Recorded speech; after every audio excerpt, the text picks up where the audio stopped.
Good day and welcome to the Budding Entrepreneur Podcast. I'm your host, Randy Bridges.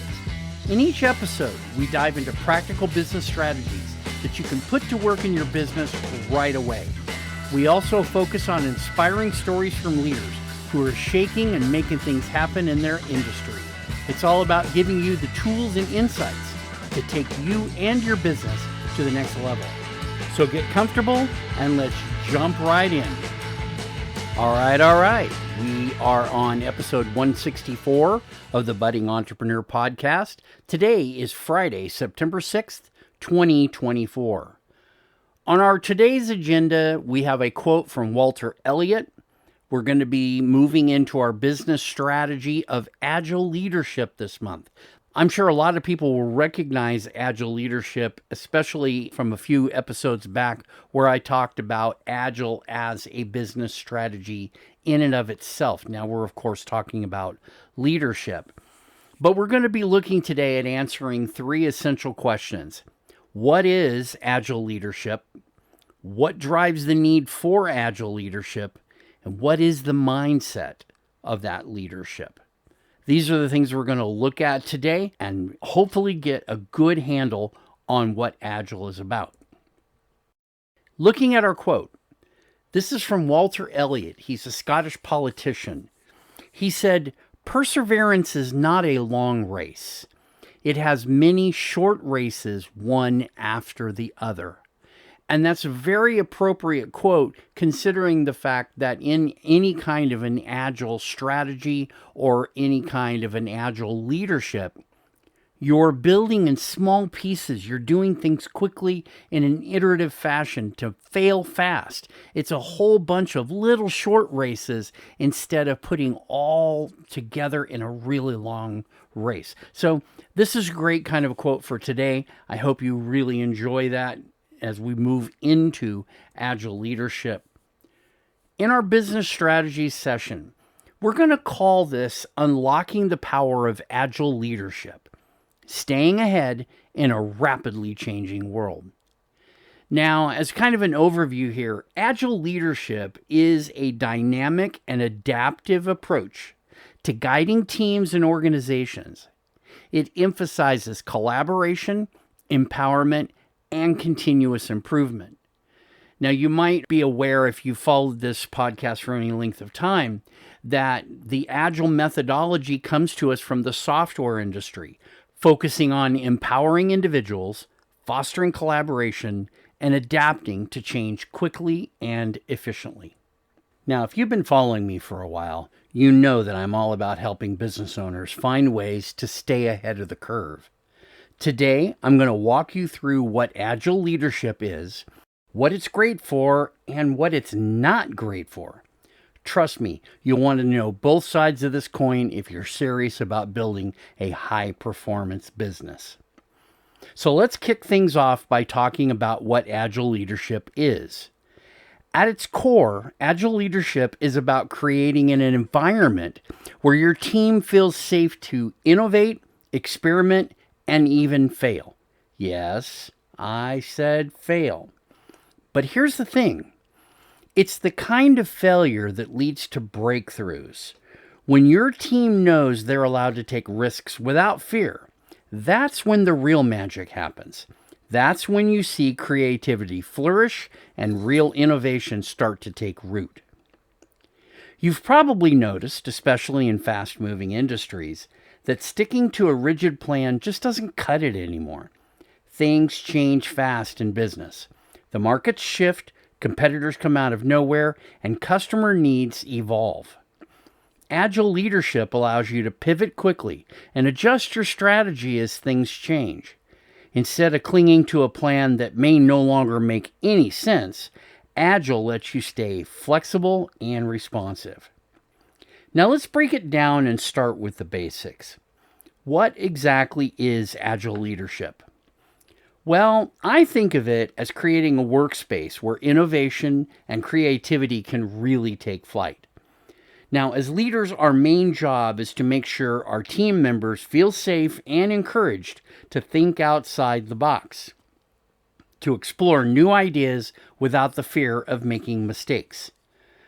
because that's where the magic happens. When your team knows they can experiment and even fail a little, maybe sometimes fail a lot, that's when you see those big breakthroughs that keep your business ahead of the curve.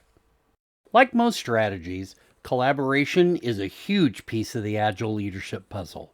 It's all about bringing people together from different parts of your business to solve problems as a team. When you have different perspectives in the room, you open the door to solutions that one person or department might not see on their own.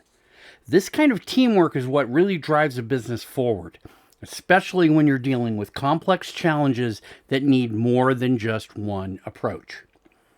Now, for my clients who seldom implement things, I recommend building a growth team with their most creative people to complement a core team. These two teams actually work most of the time together, but it's when you're introducing new ideas, programs, or products that the growth team actually takes a step aside and they focus specifically on that. They build and test to learn how the things work, always keeping in the back of their mind what already exists in the company. After everything new is ready, they then meet and cross-train the core team on how to support both the existing and the new. When it's time for implementation, your team is prepared. The growth team absorbs back into the core team and everyone continues as before, only now with a new idea added to what already existed. This process really allows for smooth integration of the new while maintaining what is already working. And that is one of the key things that a lot of companies make the mistake of. They'll leave what exists behind and only move forward with new. That's very dangerous. That's very, very dangerous. But anyway, moving on. One of the biggest strengths of Agile leadership is its ability to adapt quickly. In the business world, we all know that things change fast. Our markets shift, customer needs evolve, and new competitors pop up out of nowhere. Well, Agile leadership is designed to handle all that. Instead of sticking to a rigid plan that might become outdated in very short order, Agile allows leaders to pivot quickly and adjust as needed. This is especially important in today's fast-paced world where the ability to respond to change can make or break a business. So let's take a look at what kind of business problems Agile leadership solves. It's particularly effective in environments where there's a lot of uncertainty or rapid change. If your business is struggling to keep up with market shifts, or if you're finding that traditional management styles are too slow or too rigid to respond to your new challenges, Agile leadership could be the solution. It's great for businesses that need to stay nimble, whether that's because they're in a highly competitive market or because they're trying to innovate in a new space. Now let's talk about some specific situations where Agile leadership really shines. First up, fast-paced or rapidly changing markets. Think about industries like technology, fashion, or consumer electronics. These are areas where things are always evolving. Traditional leadership might leave you stuck with plans that no longer fit, but Agile leadership lets you shift gears quickly to keep up with new trends or customer demands. Then there's innovation and product development. When your company is focused on creating new products or services, Agile leadership fosters an environment where creativity and experimentation are encouraged. Traditional leadership might slow you down with too many rules or fear of making mistakes, but Agile leadership is all about testing, learning, and improving as you go. This approach helps bring new ideas to market faster and much more effectively. Agile leadership is also fantastic for solving complex problems that need input from different parts of your business. In traditional leadership, departments might not communicate well with each other, and it leads to a lot of issues that don't get solved properly. But Agile leadership breaks down those barriers, bringing people together to tackle problems from all angles. This kind of cross-functional collaboration leads to innovative solutions that you might not have thought of otherwise. As an example, let's say your business is facing uncertainty, maybe due to economic shifts or new competitors. Agile leadership will help you manage the risks better. Instead of sticking to one risky plan, you can try different approaches, learn from what works, and adjust as needed.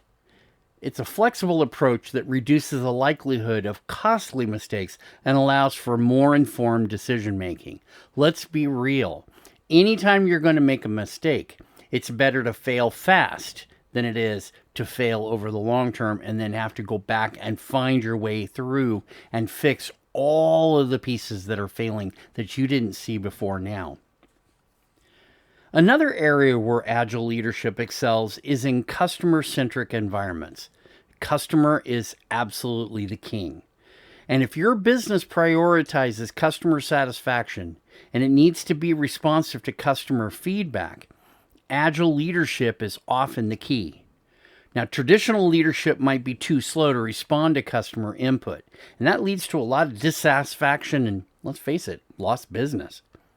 Agile leadership, on the other hand, is designed to quickly adapt based on what customers need, keeping them happy and coming back for more.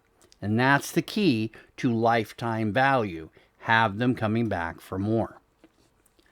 Now, let's not forget about team morale and engagement, another major part of this. If you're dealing with low morale or disconnected engagement, Agile leadership can turn things around. It encourages everyone to work together, share ideas, and feel like they're part of something bigger. This boosts the overall team spirit and productivity, leading to better, more efficient outcomes for your business. Now, on the same topic of everyone working together, it really helps to break into smaller teams, especially cross-functional teams, with a hierarchy matching your overall structure. This is something that I recommend for legal firms a lot of times, is instead of having this layer cake and everything has to filter up, you build small functional teams that start with the attorney or the assistant attorneys and drill down all within the same team. So a case can move up and down quickly and be able to move forward a lot faster, deal with those inevitable curveballs that come in from clients and even opposing counsel. So something to think about. Looking at what you can expect if you implement Agile leadership in your business. First of all, I think the outcomes are pretty powerful. You'll see a team that's more engaged, more innovative, and better equipped to handle whatever comes their way. Your business becomes more resilient, able to adapt to changes in the market or in customer needs without missing a beat. Ultimately, Agile leadership helps build a culture with continuous improvement, and it's the norm, not the exception, along with everyone being aligned with the company's vision and goals. Now let's get real on this. Agile isn't perfect for every situation. It's powerful, but it's not a one-size-fits-all approach. There are times when Agile might not be the best fit, and trying to use it in those situations can cause more harm than good. For starters, Agile might not work well in highly regulated industries or environments where compliance and strict procedures are mandatory. Think healthcare, banking, aviation. In these settings, following precise rules and regulations is crucial, and the flexibility and rapid changes that come with Agile can lead to compliance issues or mistakes that could have serious consequences.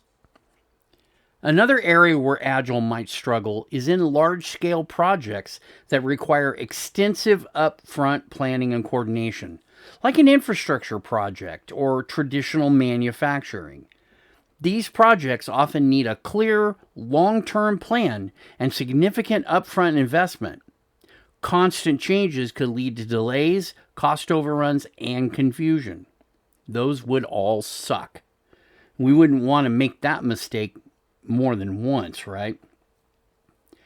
Agile can also fail in organizations that aren't culturally ready for it. If the team or leadership isn't fully on board with the principles of Agile, things like collaboration, openness to change, and self-management, it can lead to confusion and lots of resistance. Agile requires a mindset shift, and if that shift doesn't happen, you might end up with teams that are directionless, lack accountability, or overwhelmed by constant changes. Implementing Agile the wrong way can be even more problematic. For example, if a company tries to adopt Agile without proper training or understanding, they might focus too much on speed and flexibility at the expense of quality and strategy. This can result in a chaotic environment where decisions are made too quickly without enough consideration, leading to inconsistent results and a lack of overall direction. Another common pitfall is applying Agile too rigidly. Ironically, trying to force Agile practices into a rigid framework defeats its purpose. Agile is supposed to be adaptable, so if it becomes just another set of rules to follow without room for flexibility, it loses much, if not all, of its effectiveness. And let's not overlook the importance of communication. In organizations where communication isn't strong, Agile can lead to misalignment and miscommunication. It relies heavily on collaboration and quick feedback loops, so poor communication can cause delays, misunderstandings, and a lack of cohesion within the team. Finally, Agile might not work in environments where stability and predictability are valued over innovation and rapid change. If the primary goal is to maintain a steady course with minimal disruptions, Agile's constant iterations and shifts might create more instability than anyone desires, leading to frustration and burnout among the team.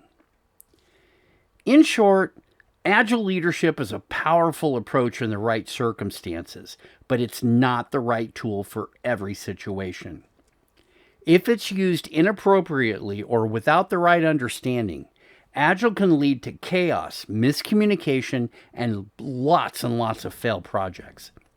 It's important to carefully assess whether Agile is the right fit for your organization and ensure that everyone involved is fully on board with the approach before making the shift.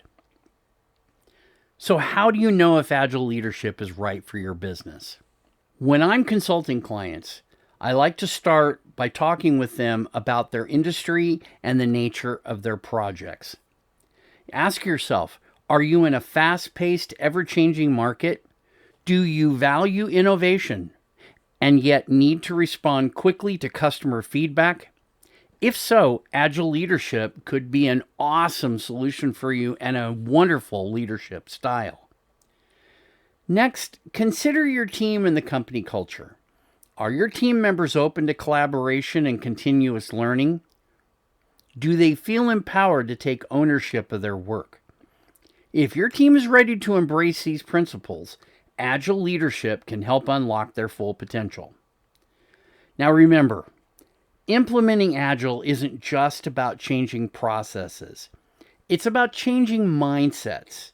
It requires commitment from everyone, especially you, the leader. All right, that's it for this episode. I hope you picked up some valuable insights and maybe even sparked a few new ideas. If you want to keep the conversation going or maybe even explore partnerships, don't hesitate to reach out. And hey, don't forget to subscribe, leave a review, and share this with someone who needs to hear it.